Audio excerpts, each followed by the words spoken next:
What happens when Hollywood legend Sylvester Stallone sits down for what should be a routine promotional interview, only to find himself under attack from a host who seems determined to tear him down? What you're about to witness is one of the most shocking live television moments ever captured, where a beloved action star reaches his breaking point and unleashes decades of frustration in front of millions of viewers. Before we dive into this incredible story, make sure to hit that subscribe button and let me know in the comments what you think really triggered this explosive confrontation. The morning started like any other at the View Studios in Manhattan. Sylvester Stallone had arrived early, his usual professional demeanor intact as he prepared for what his publicist had assured him would be a friendly chat about his latest project. The 70-something-year-old actor, still maintaining the physique that made him famous, sat in the green makeup chair as assistants buzzed around him, touching up his appearance for the cameras. "Mr. Stallone, we're so excited to have you on the show today," chirped one of the production assistants. "The ladies are really looking forward to talking with you about your new film and your incredible career." Stallone nodded politely, his gravelly voice barely audible as he responded, "Yeah, should be good. Always happy to talk about the work." But as the minutes ticked by and showtime approached, there was an energy in the air that felt different. Joy Behar had been particularly animated during the pre-show meeting, making comments to her co-hosts that seemed loaded with an edge that hadn't been there for other guests that week.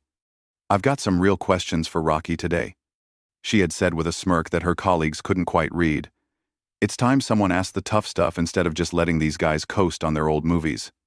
When the cameras started rolling and the familiar View theme music filled the studio, everything appeared normal. The co-hosts took their positions around the iconic table, with Joy Behar settling into her spot with what looked like a folder full of notes, far more preparation than she usually brought to celebrity interviews. "Welcome back to The View," Joy announced to the cameras, her television smile perfectly in place.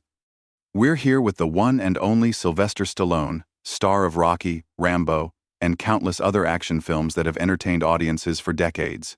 Sly, welcome to the show." Stallone leaned forward slightly, his hands clasped in front of him on the table. "Thanks for having me, Joy. Great to be here with all you ladies. So let's talk about your new project," Joy began, but there was something in her tone that the other hosts immediately picked up on. It wasn't the warm, conversational approach she typically used with guests. "You're still making action movies at your age. Don't you think it's time to maybe step aside and let younger actors take over these roles?" The question hit the table like a cold splash of water. Even Whoopi Goldberg shifted uncomfortably in her chair, while Sarah Haynes shot a quick glance at the producers off camera. This wasn't the line of questioning they had discussed in the pre-show meeting. Stallone's expression remained composed, but those who knew him well could see the slight tightening around his eyes.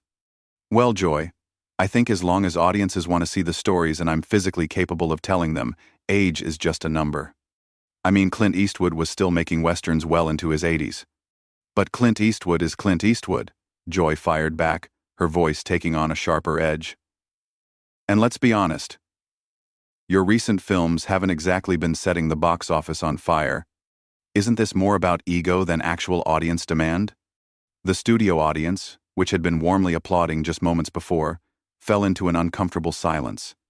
Stallone's jaw tensed slightly, but he maintained his professional composure. "I think the numbers speak for themselves," he replied evenly. "The Expendables franchise has been successful.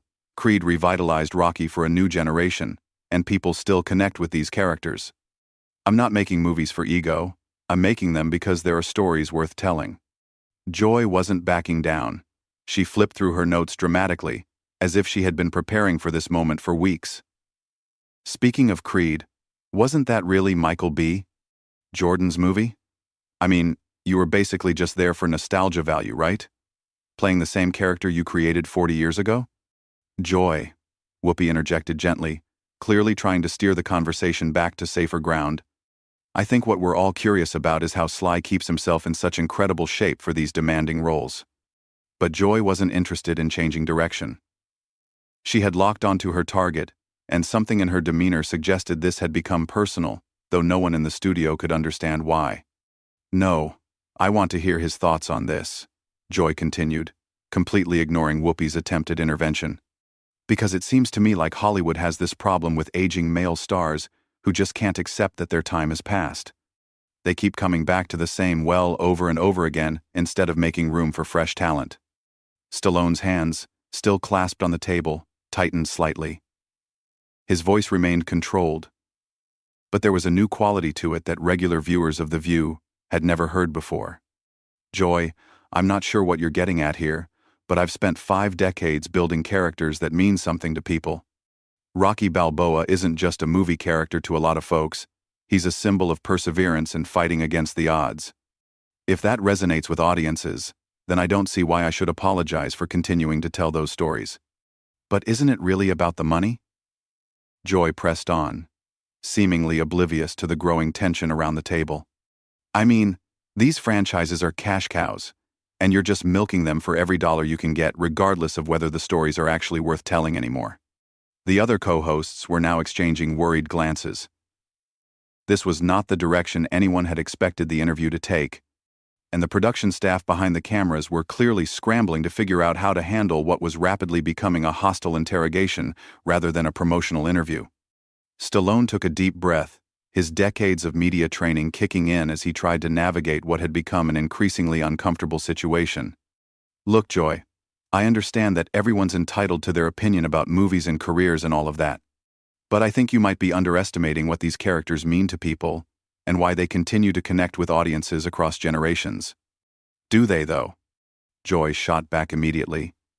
Or is it just Hollywood's old boys club protecting each other in green lighting projects because of who you know rather than the quality of the material? The accusation hung in the air like a toxic cloud. Stallone's expression changed noticeably. For the first time since the interview began, the professional mask slipped just slightly, revealing a flash of something much deeper and more intense. Excuse me? Stallone's voice dropped to a lower register, the kind of tone that had made him famous for playing tough guys who didn't back down from a fight. What exactly are you implying, Joy? Joy seemed to sense she had struck a nerve, and instead of pulling back, she leaned forward with what could only be described as predatory satisfaction. I'm not implying anything, Sly. I'm saying it outright. Hollywood is a business built on relationships and favors. And actors like you have been benefiting from that system for decades, while newer, more diverse talent gets pushed aside. The other hosts were now visibly uncomfortable. Sarah Haynes was staring down at her notes, clearly wishing she could disappear, while Alyssa Farah Griffin kept glancing toward the producers with an expression that screamed for help. Even the usually unflappable Whoopi Goldberg looked like she wanted to crawl under the table. Joy, maybe we should move on to talking about Sly's philanthropy work, Whoopi suggested, her voice carrying a warning tone that Joy seemed determined to ignore.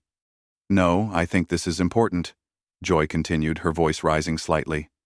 We talk all the time on this show about representation and giving opportunities to underrepresented groups, but then we celebrate actors who keep taking up space that could go to someone else.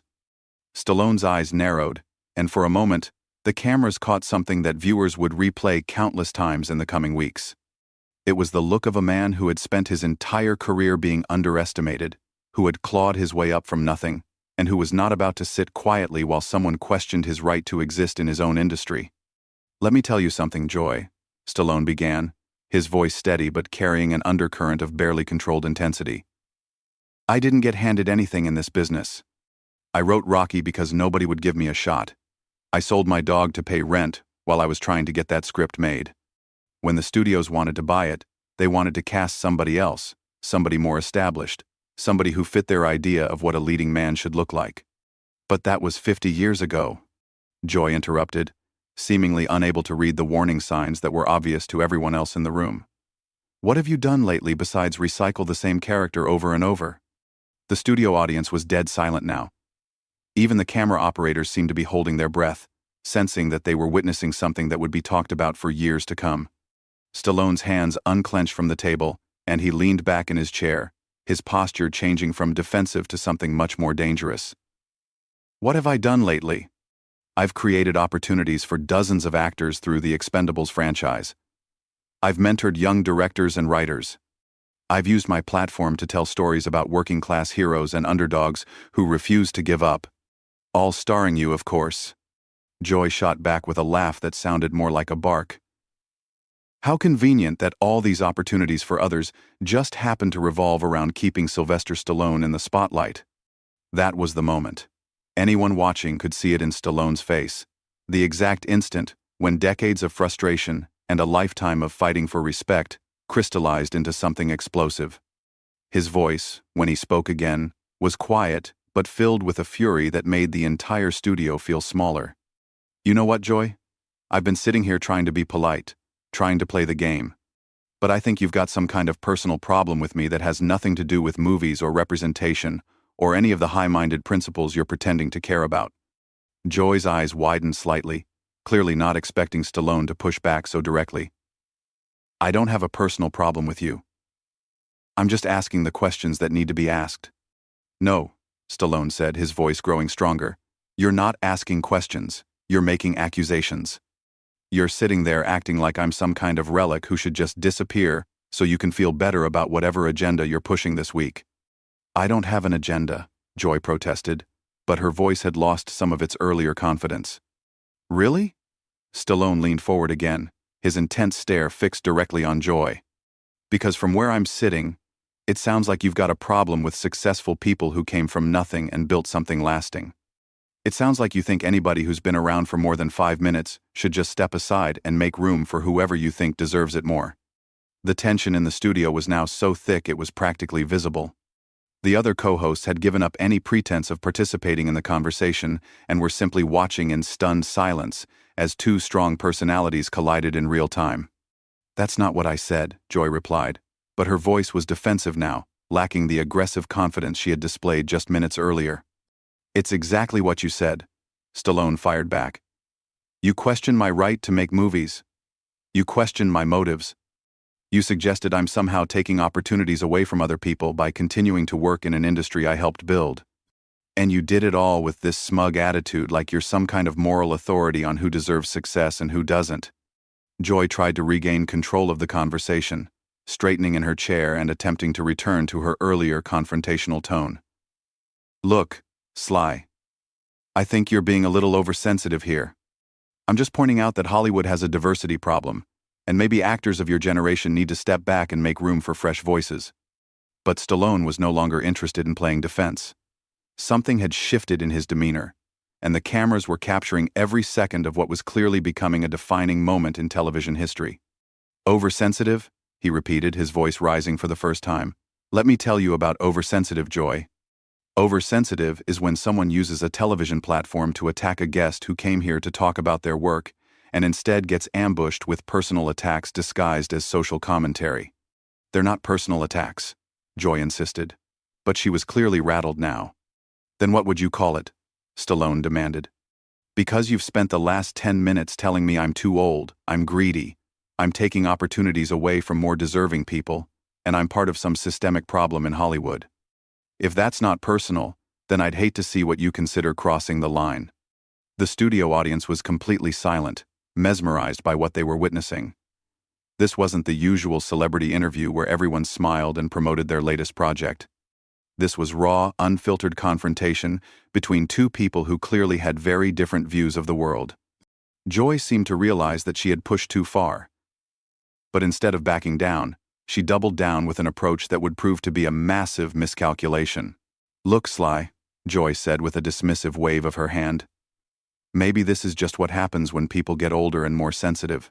You can't handle a little criticism like you used to. Maybe that's another sign that it's time to step back. The words hit the studio like a lightning strike. The other co-hosts actually recoiled in their chairs, and even the camera operators seemed to take a step back. Joy had just crossed a line that everyone in the room knew would have consequences.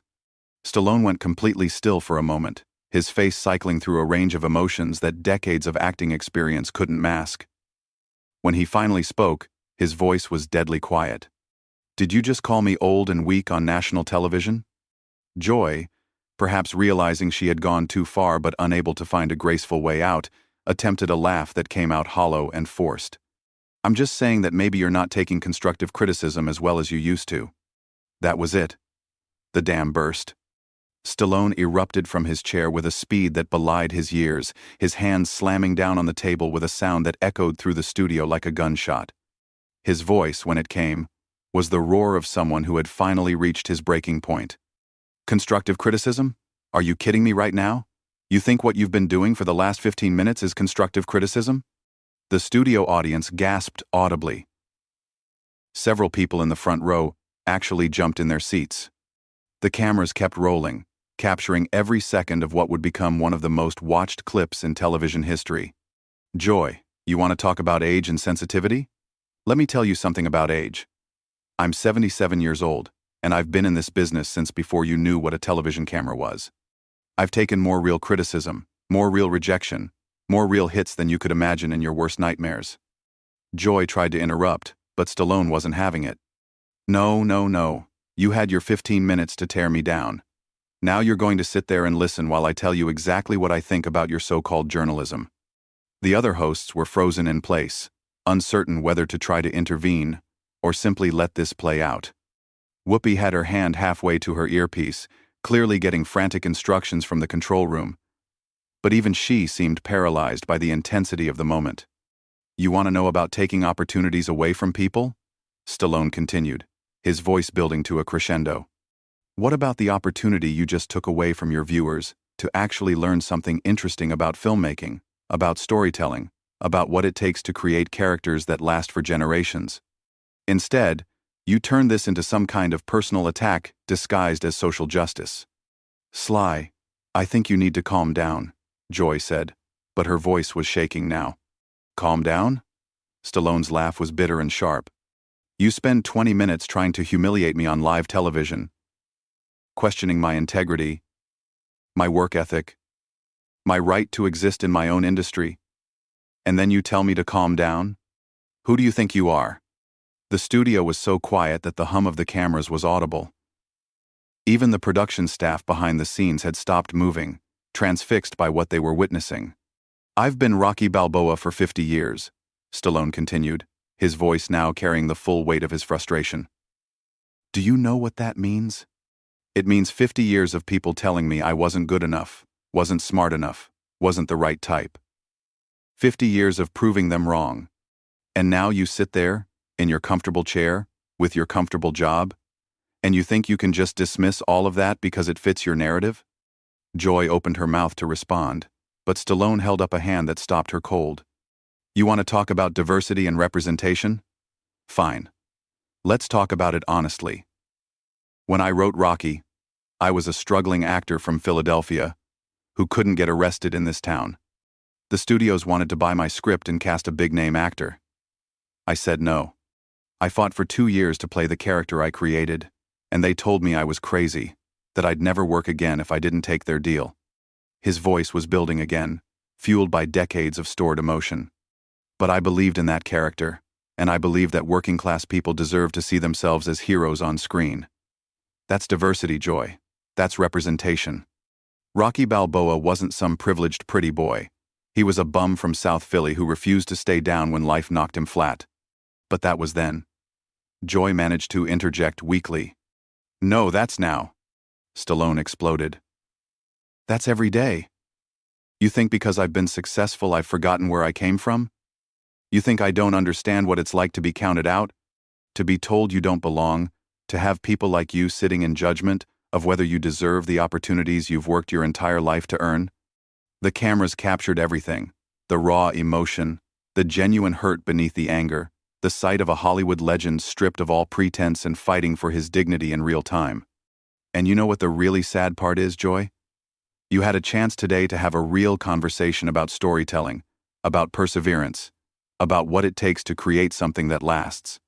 Instead, you chose to use your platform to tear someone down. That says a lot more about you than it does about me.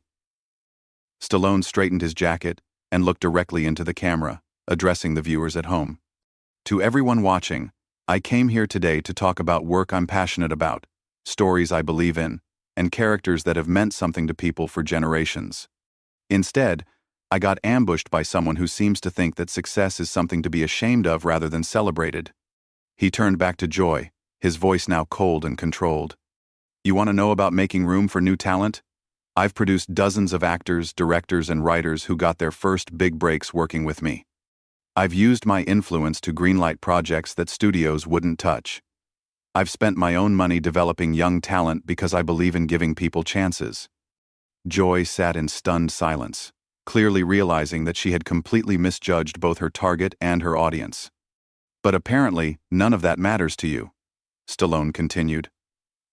"What matters is that you get to play the role of the righteous crusader, tearing down the establishment, even if that establishment is just a guy who came from nothing and worked his tail off to build something meaningful." He stood up and removed his microphone with deliberate precision. "I'm done here. This isn't journalism, it's ambush television, and I don't have to sit here and take it." As Stallone walked off the set, the studio remained in shocked silence. The cameras continued rolling, capturing Joy's stunned expression and the obvious discomfort of the other hosts. What had started as a routine promotional interview had become something much bigger, a moment that would be analyzed and debated for years to come. And for those few explosive minutes, viewers had witnessed something rarely seen on television: the complete and total dismantling of a host by a guest who had finally had enough. If you enjoyed this incredible story of what happens when politeness meets its breaking point, make sure you hit that subscribe button and let me know in the comments. Do you think Joy Behar crossed the line? Or was Stallone overreacting to legitimate questions?